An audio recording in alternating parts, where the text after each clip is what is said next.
Good evening. Full house. Good to see. This week, President Putin's war on Ukraine entered its 6th month. Costs continue to climb. Thousands of civilians killed or wounded.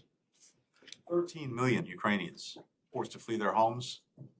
Historic cities literally pounded into rubble. Food shortages, skyrocketing food prices around the world. All this because President Putin was determined to conquer another country. He's failed in that goal. Ukraine has not and will not be conquered. It will remain sovereign and independent. As this war stretches on, the courage and strength of Ukraine's military and its people become even more evident and even more extraordinary. They will do whatever it takes to protect their homes, their families, their fellow citizens, their country. The United States and our allies and partners will continue to stand with them and help provide precisely what they need to defend their freedom. In the coming days, I expect to speak with Russian Foreign Minister Lavrov for the first time since the war began.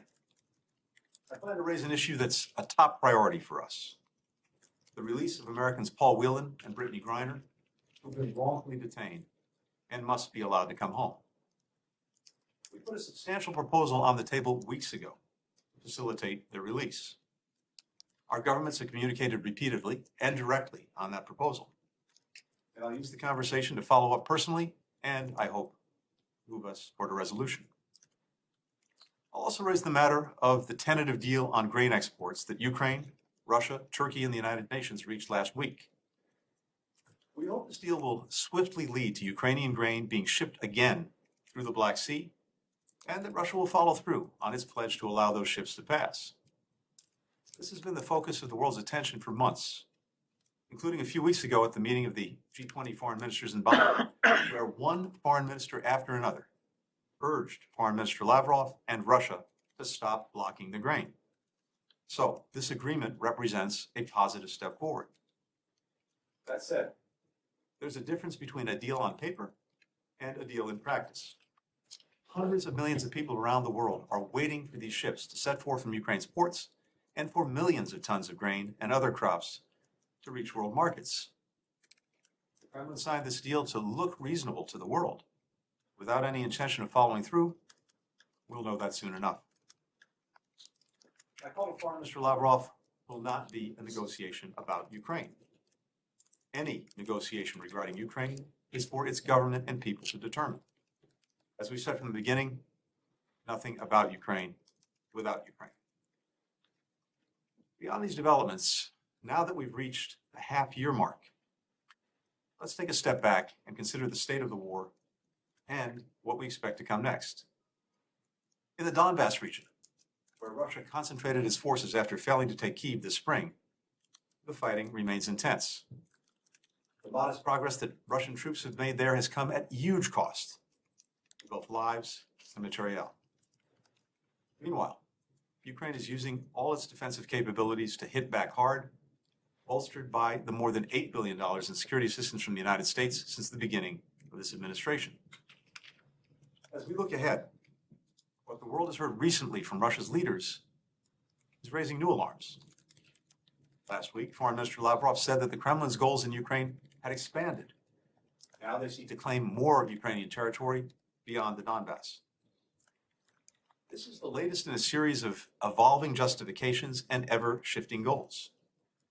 In the beginning, Russia said that the purpose of the war was to denazify Ukraine, a false charge aimed at delegitimizing Ukraine's democracy. They said the real threat was somehow posed by NATO, a purely defensive alliance that made efforts to engage Russia for years but was rejected, and that helped safeguard peace, stability, and prosperity across Europe for decades, to the benefit of Russia, among many other nations. Then they said the war was to protect ethnic Russians living in Donbass from genocide, before relentlessly targeting the largest Russian-speaking city in Ukraine, Kharkiv. The only one responsible for killing ethnic Russians in Ukraine is President Putin. What this is about, and has always been about, is President Putin's conviction that Ukraine is not an independent state and belongs to Russia. He said it flat out to President Bush in 2008, and I quote, "Ukraine isn't a real country," end quote. He said it in 2020, and I quote, "Ukrainians and Russians are one and the same people," end quote. Last month, he said that when Peter the Great waged war on Sweden, he was simply taking back what belonged to Russia. And now Russia is again looking to take back what's theirs. President Putin has been foiled in his efforts to erase Ukraine's sovereignty and independence. But now Moscow is laying the groundwork to annex more Ukrainian territory. From downgraded US intelligence, as well as information available in the public domain, we can see that they're following the same playbook that they used back in 2014.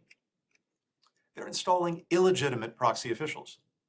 They're working to establish branches of Russian banks in areas they control, set the ruble as the local currency, take over broadcasting towers, force residents to apply for Russian citizenship, sabotage internet access for local residents as well. All of this to consolidate their power over these regions.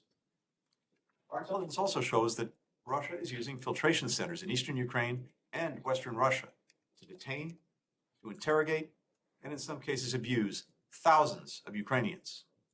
Some are allowed to remain in Russian-occupied Ukraine. Some are forcefully deported to Russia. Some are sent to prisons. Some simply vanish. Here's what we expect to see next. Russia-installed leaders will hold sham referendums to manufacture the fiction that the people in those places want to join Russia. Then they'll use those false votes to claim that the annexation of these regions is legitimate. We must and we will act quickly to make clear to Russia that these tactics will not work. Annexation by force of the territory of a sovereign and independent country is a gross violation of the United Nations Charter. Members of the international community that have committed to uphold the Charter and international law have a responsibility to denounce these plans by the Russian government and to make clear they will never recognize these illegal acts. Otherwise, no one can claim to be surprised when Russia follows through on its plans or if other countries follow suit in the future. A few days ago, Foreign Minister Lavrov said, and I quote, "We are determined to help the people of eastern Ukraine to liberate themselves from the burden of this absolutely unacceptable regime," end quote. By what right can Russia claim this? Ukraine is not their country. The people of Ukraine democratically elect their own leaders. The government of Russia has no say in that whatsoever. The right belongs to the Ukrainian people and the Ukrainian people alone.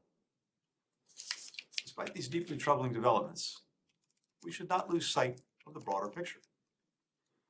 NATO is stronger, more united, and poised to grow. Nearly 1/3 of NATO members have already ratified Sweden and Finland's accession protocols. We appreciate the Senate Foreign Relations Committee's swift action to advance those protocols. We hope the full Senate will act quickly to do the same. Many countries beyond Europe have condemned Russia's aggression and are holding Moscow to account. The Ukrainian people are more determined than ever to defend their homeland, preserve their culture. All of these developments refute the Kremlin. Economically, the sanctions we've imposed on Russia to end its aggression are having a powerful and also growing effect. Now, Moscow's been cherry-picking economic data to support President Putin's insistence that everything is fine and the Russian economy is going strong. It's simply not true. The Kremlin says that global businesses haven't really pulled out of Russia. In fact, more than 1,000 foreign companies, representing assets and revenue equal to more than 1/3 of Russia's GDP, have stopped operations in Russia. Many of Russia's best and brightest have left as well, including highly educated professionals in critical fields like energy and technology. They say that Russia is replacing lost imports from the West with imports from Asia. In fact, imports into Russia have dropped more than 50% this year. And imports from China, for example, aren't making up the difference in quantity or quality, especially for high-end components. What that also means is that Russia can't manufacture products for Russian citizens or for export and will increasingly lose markets overseas. They say that the government is running a budget surplus because of high energy prices. In fact, the budget is in deficit, and Russia can't spend the oil revenues it has acquired on the imports it wants because of sanctions. They say that the Kremlin has plenty of sovereign wealth. In fact, half of that money is frozen overseas. They say that domestic consumption is still strong in Russia. In fact, consumer spending has plummeted. They say that the ruble is the world's strongest performing currency. In fact, the currency market is controlled by the Kremlin.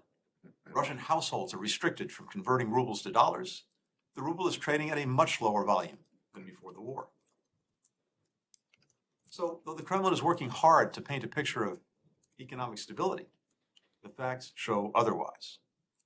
The powerful impact of sanctions will grow and compound over time. Though President Putin will likely claim that this war was a resounding success, the world can see that it has weakened Russia profoundly. President Zelensky has made clear that the war will end through diplomacy. We agree. The United States is ready to support any viable diplomatic effort. Unfortunately, Moscow has given no indication that it's prepared to engage meaningfully and constructively, and we're under no illusion that that's going to change anytime soon. If and when the time comes, we will bring the full weight of American diplomacy to bear. In the meantime, we'll continue to do all that we can to strengthen Ukraine's position on the battlefield so it has the strongest possible position at the negotiating table. From here in Washington and in all of my travels, I'll continue to discuss all of this with our partners and allies, supporting a sovereign, independent Ukraine, resolving the food security crisis, and how we can help create the conditions for a diplomatic resolution. Last week, as you know, I had the privilege of welcoming Ukraine's First Lady, Olena Zelenska. She came to the State Department. I told her that the United States will not waver in our support for the Ukrainian people. That was true 6 months ago. It's true today. It will be true long after this war, this aggression is over. With that, happy to take some questions.